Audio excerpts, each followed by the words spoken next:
we must insist on empathy. Okay? To be human today is to insist on and believe it to be true that joy is our birthright. To be human today is to calm our nervous systems enough to be able to shut out some of the noise, some of the terror, some of the unfortunate reality of today, and remind ourselves that we live in abundance. These scripts of deficit narratives are Jedi mind tricks to keep us, to put us in a place of scarcity where we are not only afraid of our neighbor, but also sitting in a place where we believe that our neighbor having something, our neighbor's children having something means that that something is being taken from you. That's a scarcity mindset, a propaganda trick that's being circulated right now during this time, and it is dehumanizing us. Hey, everyone. Let's start healing. I'm Adrienne Murchison, and welcome to episode 177 of the Let's Start Healing podcast. We have more in common than we think, and what we have in common can change the world. Well, I am so grateful today to have a very special guest on the podcast. Dr. Karida Brown is here to discuss her new book titled The Battle for the Black Mind. The Battle for the Black Mind. And it is such an important book, an important conversation. Dr. Karida Brown is a sociologist, a cultural sociologist. She's an oral historian. She is a professor of sociology at Emory University. And her book is a historical account of a century of systematic efforts to control what Black children are taught and how they are educated. So this is a really, really wonderful conversation. We talked, she lives here in Atlanta, but we talked while she was in Martha's Vineyard, which is actually where she wrote the book. She actually spent 8 years researching for this book. So we get all into this and other things. And just to share a little bit more, she discusses in our conversation and in her book how Black educators and families built private schools and institutions to resist efforts to limit and control the education of Black children. Dr. Brown has earned recognition from such institutions as the Andrew W. Mellon Foundation. Last year, she received an NAACP Image Award for the new Brownies Book, A Love Letter to Black Families. And that book is an anthology that she co-authored with her husband, artist Charly Palmer. Dr. Brown also served on the board of the Obama Presidency Oral History Project. There's so many accolades for Dr. Brown, and I want to get to this conversation, this very important conversation, and this very important book.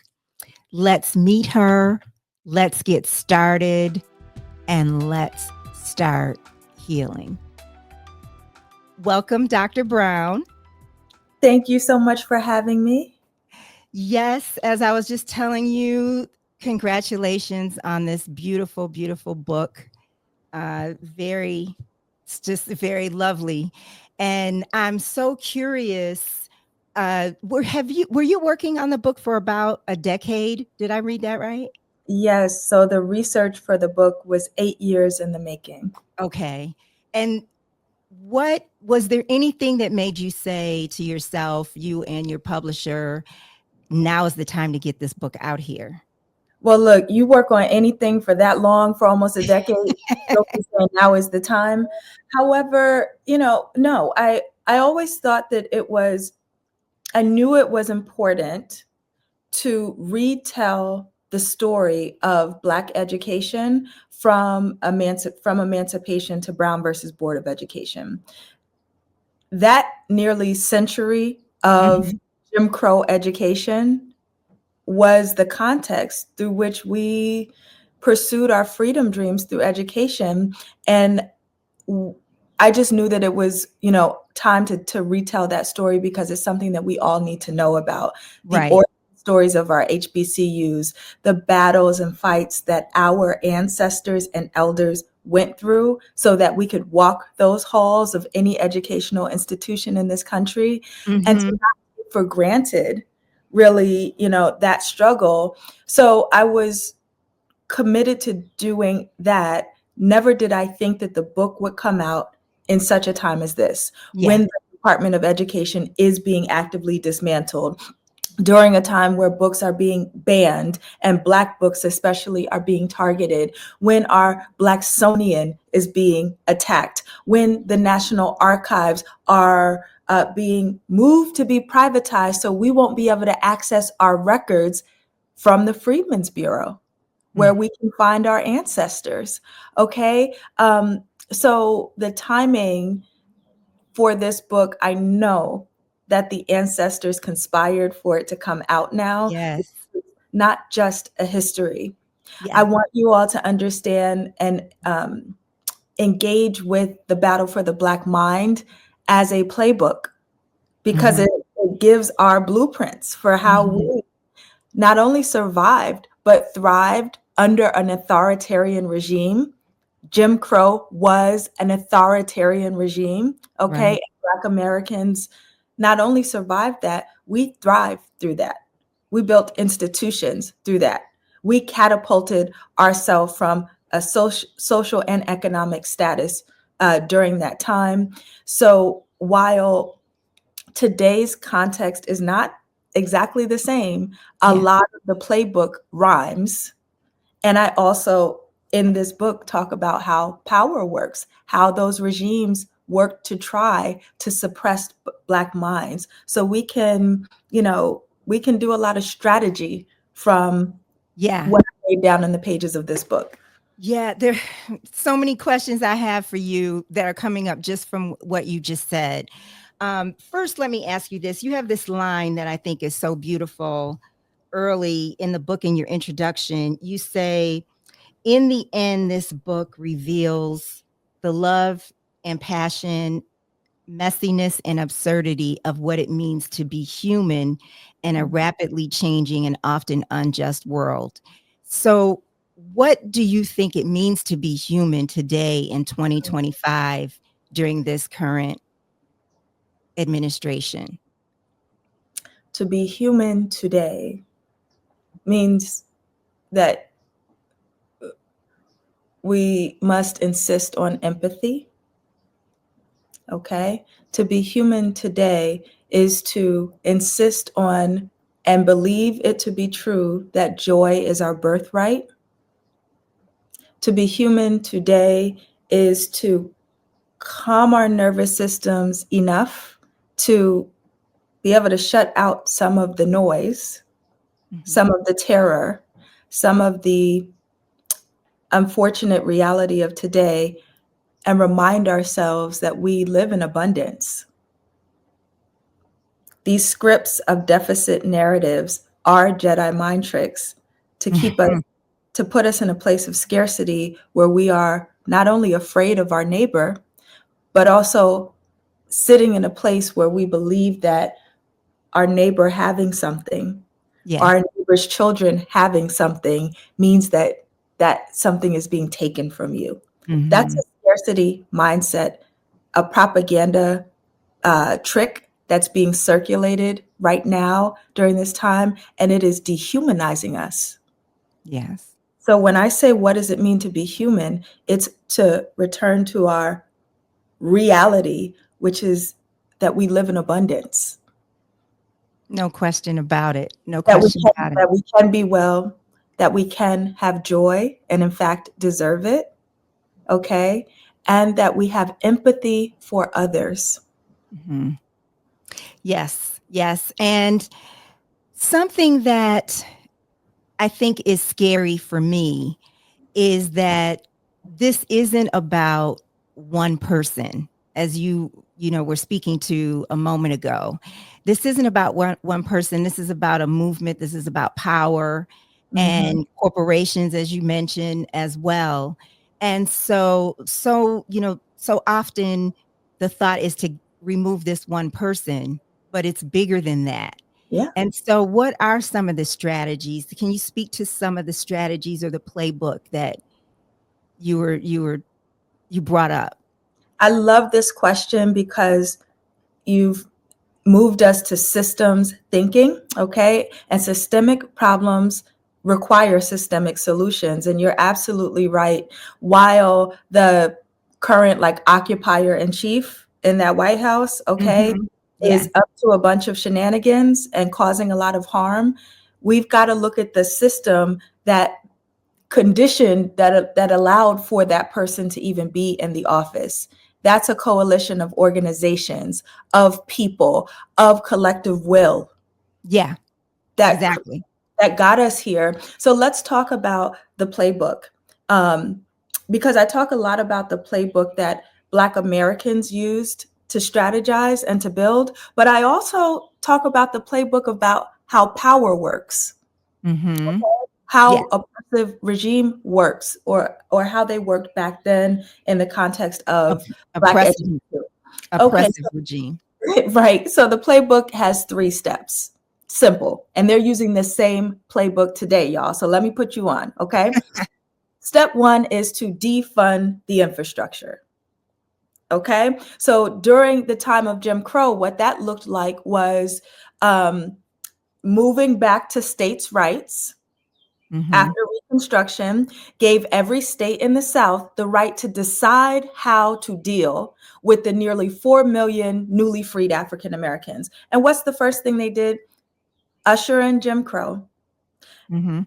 And when we talk about defunding under a Jim Crow system that is separate and unequal, you had in some counties as much disparity as at $22 to $1 Mhm. was the disparity between tax dollars being appropriated to white schools versus Black schools. Right. That's defunding an education system. What does that do? It doesn't completely wipe out the Black schools, but it creates an infrastructure that is robbing Peter to pay Paul. It Mhm. creates an infrastructure that is not well resourced, that is always at the precipice of closure, where nothing quite works. What does that defunding do? It gets you to step 2, manufactured chaos. When you Mm. funded an infrastructure down to the bare bones, you manufacture chaos for that community. You engender a sense of fear, Mhm. hopelessness, helplessness, that looks like and feels like there's nothing I can do. Yeah. This problem is too big, it's too overwhelming. Sound familiar? Yeah. That's step 2, manufacture chaos, which leads us to step 3 in this playbook of power. Mhm. When you manufacture chaos and you got folks feeling down and out, you're more likely to listen to anybody who's going to sell you a solution. And this is where step 3 comes in, when the billionaires swoop in and say, let me solve that problem for you, sweetie. Okay? And they offer to mass privatize that public good. That is what happened with Black education during the Jim Crow era, where in fact, most Black schools were in fact private schools, uh, Mhm. funded by white dollars from some of your uh, wealthiest Americans, industrialists like the Rockefellers, like the Carnegies, who had a very different idea of what Black education should be. Mhm. So we need to understand that playbook, Yeah. strings attached when you accept those kinds of deals. They Yeah. come they come with a lot of strings attached. So in laying out how that process worked and how that was unleashed on Black schools, um, during this period is really important because it helps us sharpen our critical lens to look Mhm. at what's going on today when we are right now in the midst of having our entire Yeah. American public school system move to mass privatization. And I want to ask you this. When you privatize public goods, when you were growing up, did you buy water when you were a little kid? No. So how No. did that work Right. out? How did that work Mm, out for us with something as simple as water right. that is Right. Well, abundant? Flint, We Michigan. Yeah. okay, privatizing Mhm. water. How did that work out for our healthcare? Right. When you Right. move to privatize public goods that are necessary for the basic wellness of a community, we've got to put our thinking caps on about what the implications of that is. Well, so now what if if this is so big, for the average layperson, what are steps that people can do now or turn to now, given what you just shared? Because some people may feel like this is just too big. It's just too Yes. much. Mhm. Mhm. There's so much that we can be doing, each and every one of us, and there's so much that is being done. So I also want to remind us that a lot is going on and folks are resisting and doing stuff. So there is a Jamaican saying, small axe fall big tree, Mhm. meaning that it is often the 1,001 little things that we do on a daily basis that cut down those trees of oppression.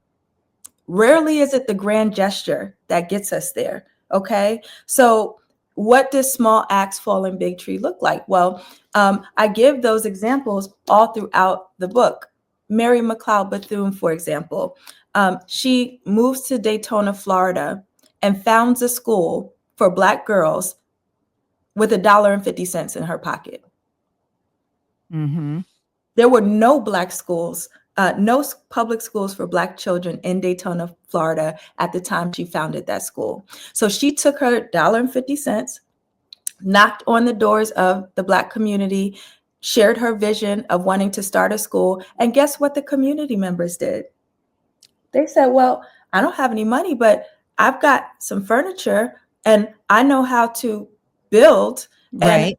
I can farm. And folks started to contribute what they had, Mhm. tap into their resources, and they got that school together. And Mary McLeod Bethune was also a master fundraiser. So she went to the wealthy white community of Mhm. vacationers in Daytona and created annual reports and sold the vision of her school there too, Mhm. and raised the money to build out a campus. And we know how this story goes. That school goes from being an elementary school for Black girls to a co-educational institution uh, um, for boys and girls. It then grows into a high school. She then builds the first Black nursing school in the state of Florida on that campus. That institution still stands today as what? Bethune-Cookman College. Now, do you think that at that moment when she was a young woman in her early 20s with that $1.50 in her pocket, Right. did she know all of that? Right. Right. No, but did she do it anyway? Did the odds look like they were all against her? And Right. that's that vision. We are capable of the wholly impossible. Absolutely. We Absolutely. must, and we got to remind ourselves of where we come from, our traditions, Mhm. how we did it. What was the Right. blueprint? What was the mindset and the attitude? I'm getting chills right now, but today we have uh, Black folks, Black homeschooling is on the rise at an exponential level. Mm. And it's articulating itself in very interesting ways. Where what are we seeing with the Black homeschooling movement? We're seeing them move the model from an individual model of just parent to their child to Mhm. creating pods. To creating pods? Pods where you Mhm. have maybe two, three, four families who get together and Mhm. create their own, you Yeah. know, pod of curricula. We see freedom schools are popping up again, weekend institutions that are supplementing Yeah. Black history and culture into a private curricula because we know our children aren't going to get it right now. Yeah.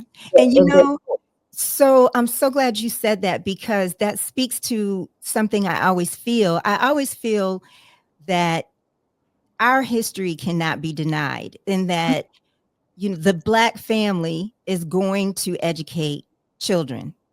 We're that's right. going to educate our children. So the thing for me, though, that's also important is our history not being available to people who are not Black. That matters to me too. And so I know you have to care, like people who aren't Black have to care enough to seek out this history. But it saddens me that people, if you're not Black, you're not going to have access to our history, because I feel our children are going to be educated. Yes. Well, the reality is that Black history is American history. In Exactly. fact, there is nothing more American than that. I too feel dismay about what is already being, how our school systems are being ravaged. This is an act of willful ignorance when you cherry pick what and whose histories make it Yeah. into the curricula, are built into the discussion. You impoverish the minds of a generation, and intend to raise a generation of ignorant children. Yeah. I don't think that most of our fellow Americans who are not Black want that for their children. I do think that this is a small minority of very loud, squeaky wheels that Yeah. are getting oil right now. However, you've got some courageous librarians, archivists, teachers, um, public historians, folks who are on the battlegrounds, including myself. I'm a college professor. I teach all of the classes on race and ethnicity in my department, in my Yeah. sociology department, and we're on the front lines. And this is And at Emory, correct? and this is at Emory University, and there are many of us of all races and ethnicities, religions, who aren't going to just let this happen, Yeah. who aren't just rolling over and complying in advance to authoritarianism, Right. to fascism. So, yes, we must be mindful and aware of what is happening at the systems level, which is an attack, a fascist attack on knowledge. And we must also be mindful and remind ourselves of how folks are resisting on an everyday basis. Those small acts add up. Yeah. In your research, were there any heroes or villains that surprised you or excited you as far as heroes go? What was that like in your research over Oh, wow. the 8 Well, years? well, I can tell you something. One thing that gets folks going and debating about this book is I have a whole chapter called Welcome to the Thunderdome. And it is about the Booker T. Washington and Yes. W. Du Bois. Yes, I saw that. Yes. And folks are, either tearing me up in my comments over that chapter, or patting me on the back and sending me private DMs. Right.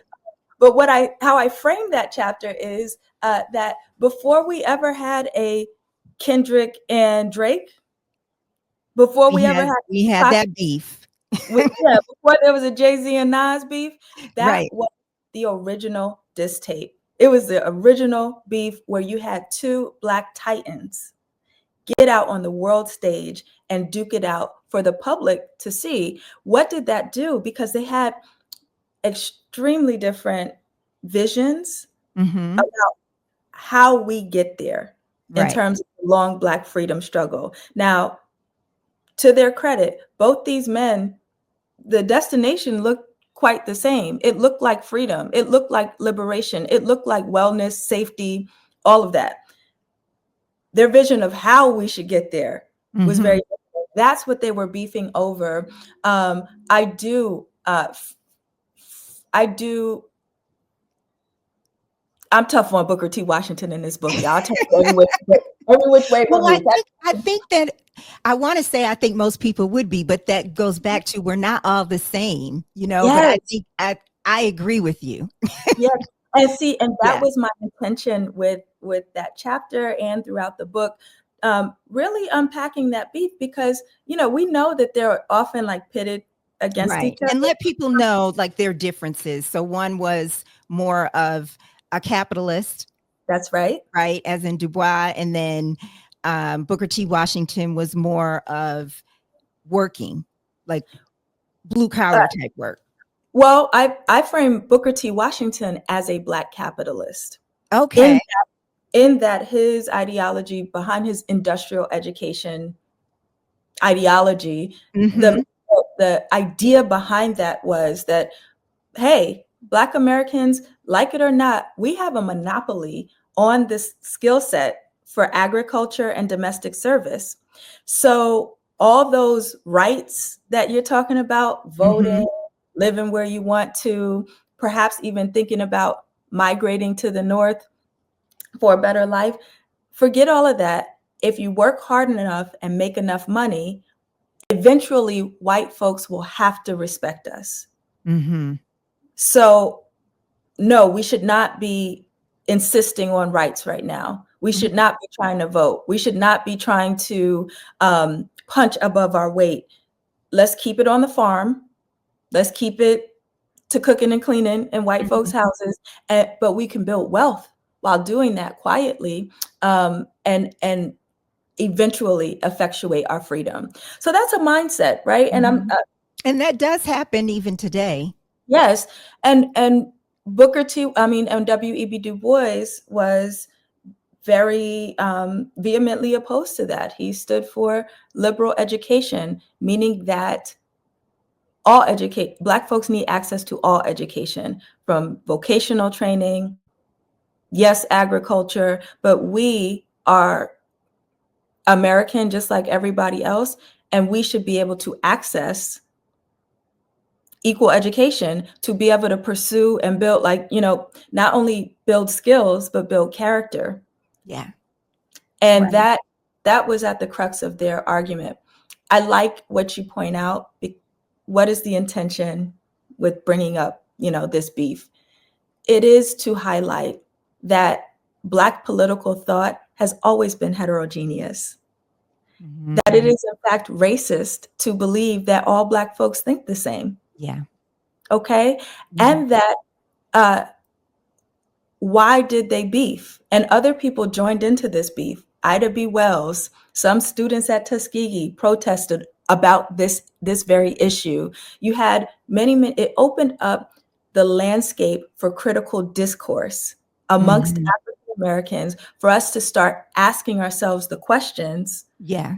about that how. And it's going to have to come with disagreement. Why? Because we love each other enough to Yeah. not only disagree, but they always got back in the game. Right. Right. Right. Throughout their entire lives, they continue to write each other, Mhm. okay? They Mhm. continue to debate. They Mhm. continue to get on stage with one another and share these opposing views. So there's a lesson in that. In the era of cancel culture, Yeah. okay, there's a lesson to what that disagreement, how it can be constructive, and especially if your intention is love. Mhm. I love Black people so much, I'm willing to Mhm. disagree with you. Right. Right. So, do you think that as an educator, as a human being, as a researcher, do you think that this time that we're in right now is almost necessary for us to break open and go to even a greater experience as human beings? Not just as Black people, but as all of us. Yeah. You know, through struggle, we do have the opportunity to elevate our consciousness. So there can be a transcendent lesson that we all can come out better for through this. However, I wish that it could happen another way. I really do. I don't think that this time is necessary. I do think that it's manufactured. Mm-hmm. I think that it's manufactured and we didn't have to choose this. But now that we're in it, okay, and we, the people, will have to save these United States if it is to continue. We're Yeah. coming, we're coming on the 250th anniversary of the United States of America Mm-hmm. next July 4th. And there's I'm a person who, that's spiritually significant to me. Yeah. That's symbolic, okay? We're at a watershed moment, and in my opinion, this is going to be, we are either going to witness and participate in the fall of American empire, Mm-hmm. okay? Or we're going to have to reimagine what our communities look like, Yeah. reimagine what this country is and for who. Yeah. So I lean on that side of radical imagination. Mm-hmm. You don't get to change and you don't get to action without first having radical imagination, Mm-hmm. without dreaming about what the world that you want to live in and the world that you want for your children. You've got to imagine that before you can Mm-hmm. build it. So I think that we are in a time right now of awakening, Yeah. renaissance. I'm seeing it all over with artists and writers, folks who are returning to their crafts. Mm-hmm. Okay. And there is deep potential, Yeah. human transcendence Yeah. in that return. Mm-hmm. So I think that we will come out better, stronger, and more clear Yeah. through this process. But again, no, I don't wish. Yeah. I wish that it didn't have to be this. Yeah. Yeah. I definitely wish that it didn't have to be this. And at the same time, I think about the people that I didn't know were racist. Mm-hmm. You Yeah. know, people that I might know, or, people I don't know, and maybe they're just, in society or in culture. And so I think I know I would rather know that you're that way than not know. So there was ignorance that I had, Yeah. or a naivete that I had. And I think I know I'm too much of an idealist. And I feel like we have to address these things in order for us to go to a higher place. This country has never faced or addressed that issue of racism, of anti-Black racism, okay, that has led us to a civil war that has torn our country apart in so many different ways and continues to do so. I was asking my husband, we were having a conversation a couple days ago where I said, how do you forgive someone who's not sorry?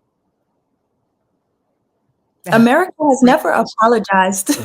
has never apologized for slavery, for racism, and that is a macro view of what we see the mindsets of a lot of individuals. Yeah. Have Yeah. no have no empathy, Yeah. okay, or care Mhm.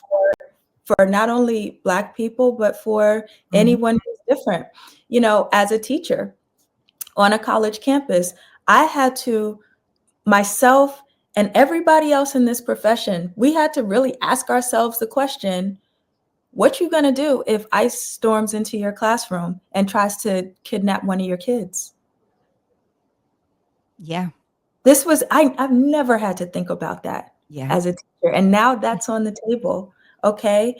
In my own community, where I am now in Martha's Vineyard, we are worried about that. They've come here to kidnap people. That's Mhm. rooted in a nativism, that's rooted in a racism that again, is also part and parcel to this country, but anti-Black racism, you know, is at the core, and it continues to reproduce Mm-hmm. these moments that render us apart, Yeah. and we've got to choose differently. Yeah. But I will say this: this is not Black folks' work to do. Mm-hmm. It isn't. Yeah. No, I completely agree. It's not. We're You know. done doing that. Yes. Yeah. Yeah. I want to ask you some questions about you. Okay. And so, do you spiritually, especially in working on this book, feel the ancestors? Like, Oh did my you God. Yes. share some of that? Yes. You know, I love writing. Okay, I'm so grateful that this is a craft and a talent that I was given. But every book that I've written has been the ancestors Yeah. tapping on my shoulder and saying, "Okay, this is next. This is what Wow. I want you to be doing." And I learned to just trust that. I Hmm. don't even question it. I know that if a project is given to me, it Yeah. is my job to be obedient to seeing it through, but Hmm. also listening to the ancestors. You know, there's a part of being an author for me that's like the stories are coming through me. Yeah. In a way, I'm a griot, okay? It's not necessarily me. So I ask them, you know, please show up on the page. Yeah. Tell me, you know, how am I supposed to turn this story? Who needs to be there? And they are very clear. So I move with the ancestors and allow them to move through me Hmm. with the work. Oh, With the, you know, one way that we keep our ancestors alive is through storytelling, never forgetting them, remembering not only that they existed, but how they were, hmm, what the tone of their voice sounded like, were they funny, were they mean, you know, and bringing their essence back to life. That's a way to venerate and yeah. honor the ancestors. And that's one thing that's powerful about books, Hmm. the way that we're able to tell our stories through literature. Hmm. So I do, it is a very spiritual process for me. Hmm. I, I often say, like, for me, writing is my prayer. Hmm. That practice is my prayer. Yeah, that's so beautiful. So, can you talk about spirituality for you and your relationship with God and how that has inspired you to do the work that you do? Yeah, you know, so I was raised in the Baptist church growing up. In what Uh, city? Where did you grow up? I grew up in Long Island, New York. Shout out to Uniondale, New York, where I grew up. And I had those kind of parents who, you going to church, okay? It wasn't no ifs, ands, or buts about. One time my mother said, I don't care if the streets are on fire. You getting up and going to church. And that was every Sunday, every Wednesday. We're going to sprinkle in some vacation Bible school. So that um, spiritual acculturation that I received as a child is always going to be in my bone marrow. Hmm. It's always going to be a part of me. However, as I became an adult, I left the Christian church, I left the Christian faith, and I've explored my spirituality through my ancestors, through sitting with nature, through really going inwards with prayer and reconnecting to my spirit and source. Um, Hmm. and that is what sustains me and fulfills me at this point in my life. And I do believe that my whole lineage, human and solar, I believe that um, we are in community with one another. That is where my knowing and understanding that love is not only the most powerful energy in the Yeah. world, Yeah. it it is the only thing that's real. And they've given me that understanding that even when because I talk to them. I've asked them, like, why do people hate? Mhm. And they tell me, you as a human believe that hate is real, but there's actually it Mhm. doesn't even really exist. It's not a real energy. It's synthetic, Yeah. but it's something that we Yeah. do, Right. humans, right? Forgetting who we are. Getting who we are. So I tap into that radical love energy and Mhm. listen to that, and that is my spirituality. I express that through my ancestors because that's the closest way my human brain can wrap my mind around a love that is so big and Mhm. capacious, um, that cares for us all in Mhm. spite of ourselves. Yeah, but that's my praxis. That's beautiful. That's Yeah. beautiful. Is there any ancestor in particular that you feel most connected to Mm. or Yes. especially connected to? So many, but my grandmother, Leona Brown, I really, oh, just even saying her name right now. Mm. I she passed when I was 5, so I really didn't get a lot of, and she was sick for most of my childhood memory. So I really didn't get to know her like that, but I feel her the strongest um, through everything I do. And also, there are ways that I venerate her just in the way that I show up. Okay, Mhm. so Grandma Leona had 16 children. She didn't have access to birth control. Mhm. She lived in a little company-owned coal mining town Mhm. where there were no jobs for women. Mhm. Her life was, consumed with service Mhm. to her family, to her children. And my dad tells this story about how Mama only had one dress. I just imagine my grandmother sitting on that porch with all those children, having to Mhm. cook breakfast and lunch and dinner every day, Yeah. and having one dress because everything that they had to go to others. And Right. that's why I put it on Mm. everywhere I go. I put it Mm. on. You have that dress or you Oh, put it on figuratively. no, not her dress. I'm saying there's a saying, I'm not gonna say it here because there's a curse in it, but when you say I put that on, that Uh-huh. means that I have an extensive wardrobe. I have Yeah, an extensive wardrobe, and when I show up, I got uh, you.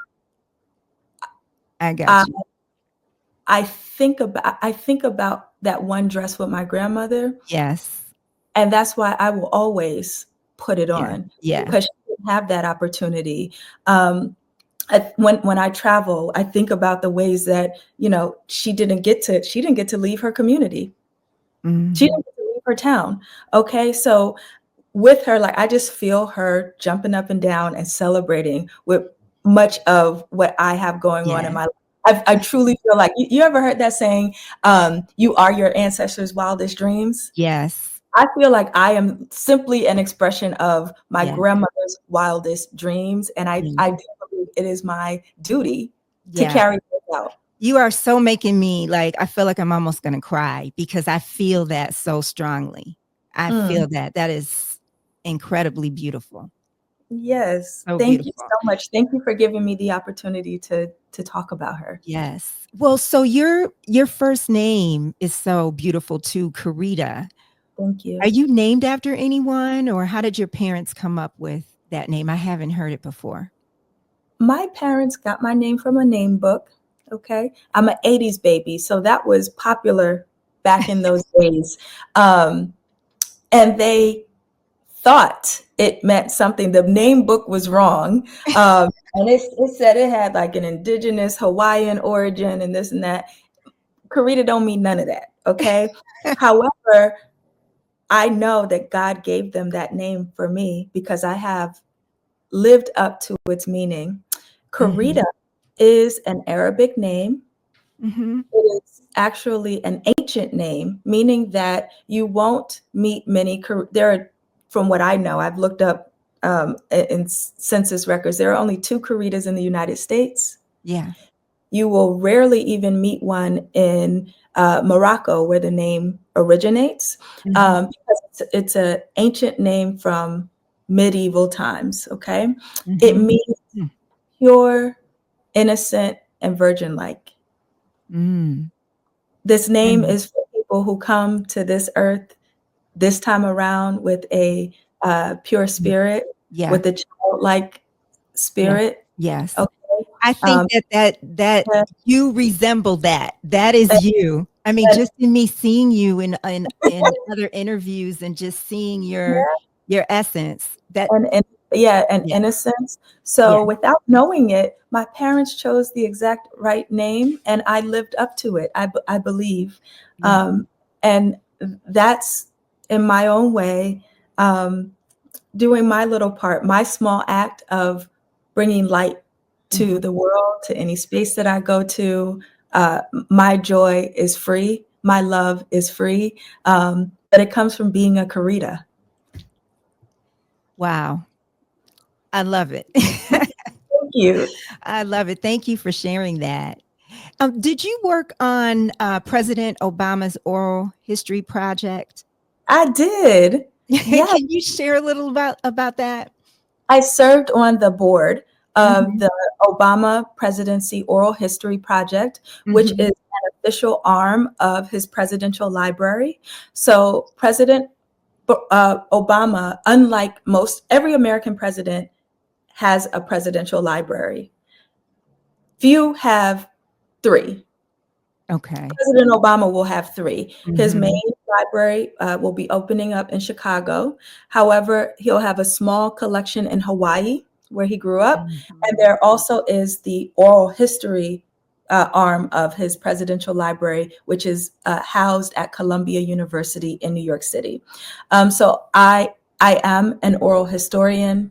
My very first book, Gone Home: Race and Roots Through Appalachia, was a book written through oral history interviews that I conducted with African Americans from the Appalachian mm, region. mhm, That work caught the attention of the Obama Foundation, and that's how I got appointed to that board, because I have an expertise in that particular storytelling methodology, research methodology. So it was a phenomenal experience. I served for 5 years.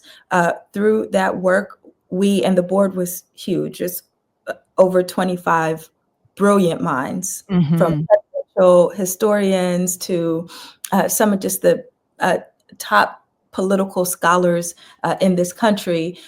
We oversaw the project and have collected over 400 oral history interviews with members of the Obama administration, mhm, First Lady Michelle Obama's staff as well, and with a selection of everyday Americans who were impacted by his presidency. So we get that 360 uh, foot view, degree view. And also, we had an international arm where we interviewed folks, especially in the continent of Africa, and mhm, how that presidency shaped that. So it was a phenomenal project. I was honored to serve, and also mhm. honored that I conducted the very first interview in the collection with the late Reverend Dr. James Lowry. Oh, Yes, wow, that wow. was just an experience that I will never forget. I'm sorry, Joseph Lowry. Yeah, Joseph Lowery. And so what was there I mean, there's just obvious things about President Obama, but was there some theme that was really resonating for you with the interviews that you carried out?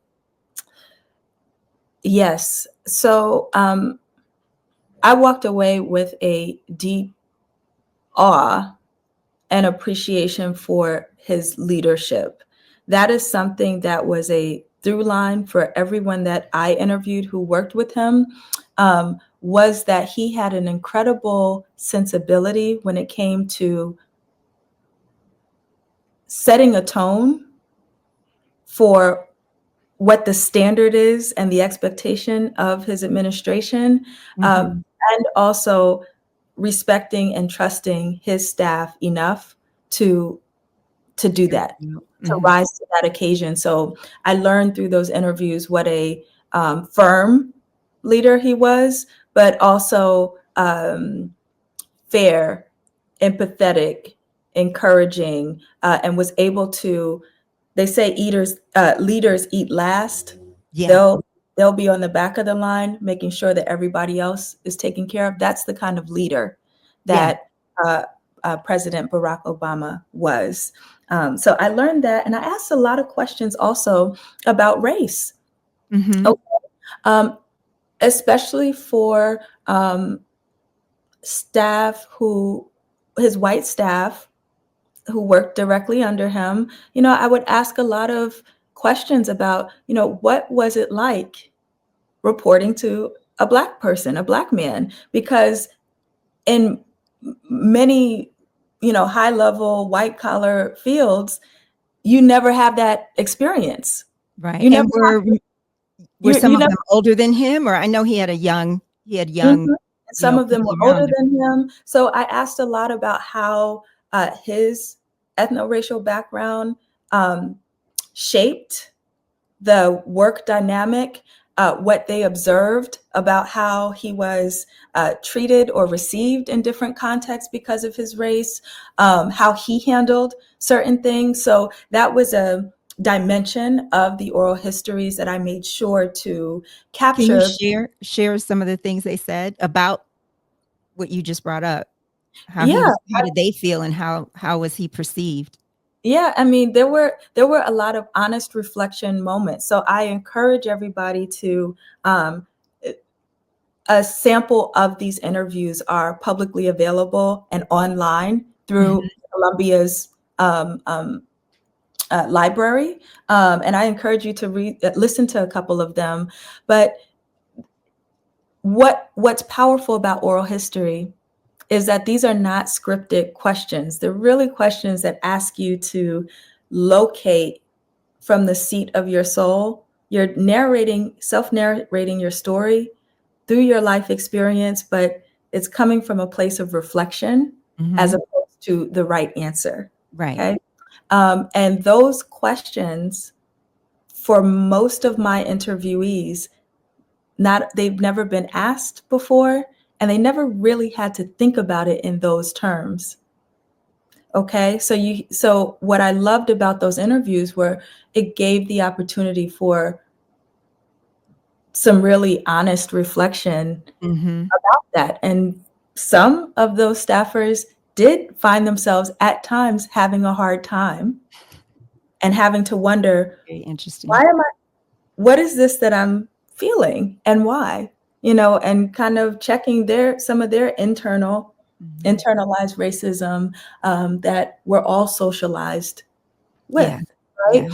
right? So I'm proud of the level of honesty and rigor in those oral histories. That body of work will serve to produce the next generation of not only presidential histories and books about President Obama, but just about what that era in American history meant to the world. Mhm.